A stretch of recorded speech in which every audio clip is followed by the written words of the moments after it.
the Revelation, and I have those listed up for you, I hope, I think, yeah. The one of them is, there's probably a whole bunch of ways to read the Revelation, but there's four that I want to mention today. One is it's a description of the first century with all the events described having already taken place. And then the second one is a description of what's going to happen from the writing of the Revelation until the end of time. And the third is a description of the end of times, the end of times of Armageddon, the final battle between good and evil. And let's we have that other picture, Chris. Can you show that? There you go. That's the valley of Megiddo in Israel, and Megiddo is where the word Armageddon takes its name. And this is the valley where the final battle was to be fought one day. It's this peaceful-looking valley right now. And then the fourth is a symbolic picture of the triumph of good over evil. Now, I've been taught, and I believe with all my heart, that the Revelation is number 1 and 4 of those, and I'll go over those again. That the Revelation is a description of the first century, and all the events addressed in the Revelation took place in the first century. And I also believe that the Revelation is a symbolic picture of the final victory of good over evil, because that's what we believe as Christians, that final good has a victory over evil. And the reason I've been taught that, the reason that I believe that, is that I take the words of Jesus seriously, and I know that you do too. That no one knows the time or the place or the method, or who's going to rise up. There's some things that you just don't know, but it leaves us with the question of the end of time and the end of days, the question that Tim McGraw came and shared with us really. If you discovered that the world would end tomorrow, what would you do? What would you do differently than you're doing now? If you would do something differently, then please go do that, because you never know. It could be. It could be next week, could be next year, it could be next month, could be in a century, it could be a long, long time from now, but you never know, because time is precious, and you and I have only a certain amount of time to live. And you and I need to go 2.7 seconds. Golden information. That's always the claim for the Christian. You never know what each day is going to bring forth, but only that the hour for serving God is always present. Go do what you would do as though your life was limited. Because guess what? Your life is limited.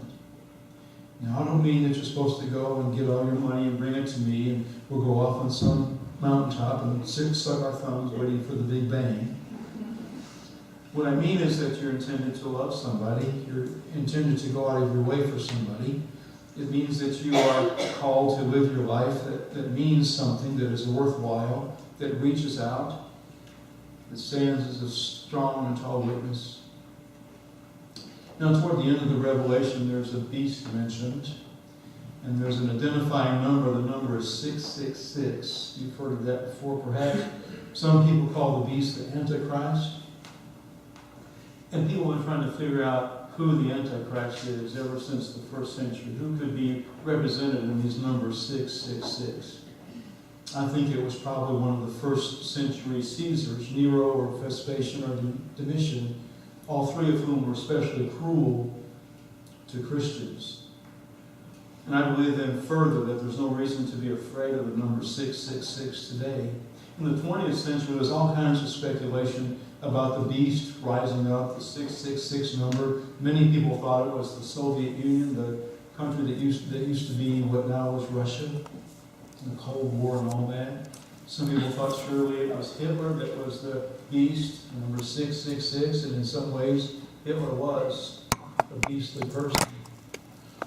In the 1970s, during the Watergate scandal, there were some people even thought that President Richard Nixon was the number 666. So I don't really have much to be afraid of with the symbol of the first century BC, so I just kind of have fun with it. Here from Topeka. Okay, what's the first three numbers here? Zip code, Topeka? Don't you love that? First three numbers of the zip code and pay at 6616. So that's where the state government is, and that's where the regional office of the United Methodist Church is, and that's where Fred Phelps lives. 60.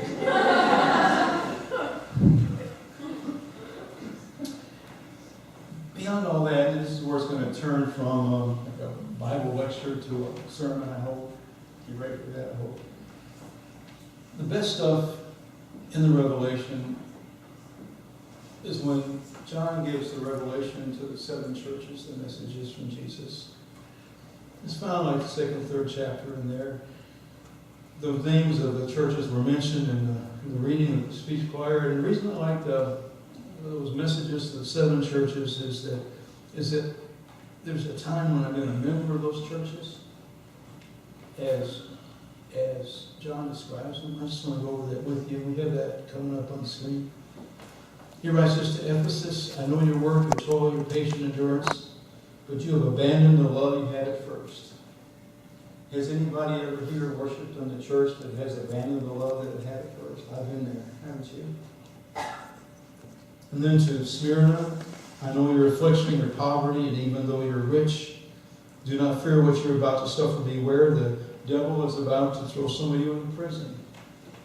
Isn't that sometimes a description of how we walk in the faith? That sometimes we are so faithful that we endure hardships, not of our own making, that somehow we're just cast away into the outer darkness, just because we are who we are. I've lived that life too.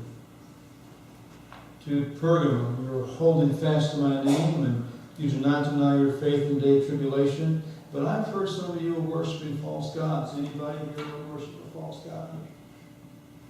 I am. Haven't you?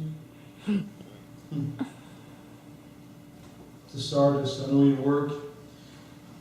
You have a name of being alive, but you're dead. Wake up.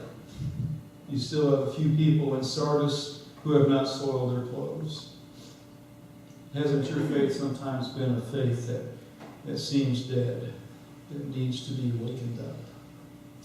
In Philadelphia: I know you have but little power, and yet you have kept my word and have not denied my name. Because you have kept your word of patient endurance, I will keep you from the hour of trial that is coming on the whole world to test the inhabitants of the earth.